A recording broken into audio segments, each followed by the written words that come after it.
মৃত ব্যক্তির দাফন সম্পন্ন করার পর কেবলামুখী হয়ে তার জন্য দোয়া করা মুস্তাহাব।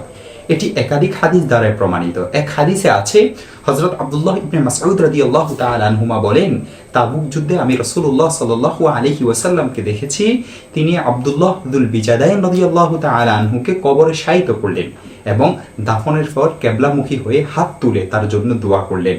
দোয়াতে তিনি বললেন, হে আল্লাহ, আমি তার উপর সন্তুষ্ট, আপনিও তার উপর সন্তুষ্ট হয়ে যান।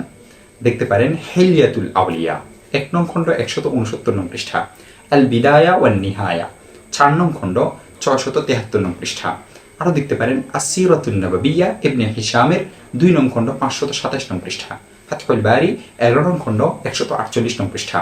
অন্য হাদিসে আছে, হযরত ওসমান ইবনে আফফান রাদিয়াল্লাহু তাআলা আনহু বলেন, রাসূলুল্লাহ সাল্লাল্লাহু আলাইহি ওয়াসাল্লাম মৃত ব্যক্তিকে দাফন করার পর কিছুক্ষণ অবস্থান করতেন এবং বলতেন, তোমরা তোমাদের ভাইয়ের জন্য আল্লাহ তাআলার নিকট মাগফিরাত কামনা করো এবং সে যেন কবরের সুয়াল জবাবে সঠিকভাবে দিতে পারে এজন্য দোয়া করো, কেননা এখনই তাকে সুয়াল জবাব করা হবে।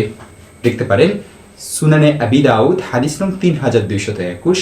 এসব হাদিসের আলোকে ফকিহগণ দাফনের পর দোয়া করাকে মুস্তাহাব বলেছেন, সুতরাং একে অবৈধ বা বিদআত বলা ঠিক নয়। দেখতে পারেন বাদলুল মাজহুদ 14 নং খণ্ড 190 নং পৃষ্ঠা, আলাউস সুনান 8 নং খণ্ড 343 নং পৃষ্ঠা, ফাতাওয়ায়ে হিন্দিয়া 1 নং খণ্ড 166 নং পৃষ্ঠা, রদ্দুল মুহতার 2 নং খণ্ড 237 নং পৃষ্ঠা।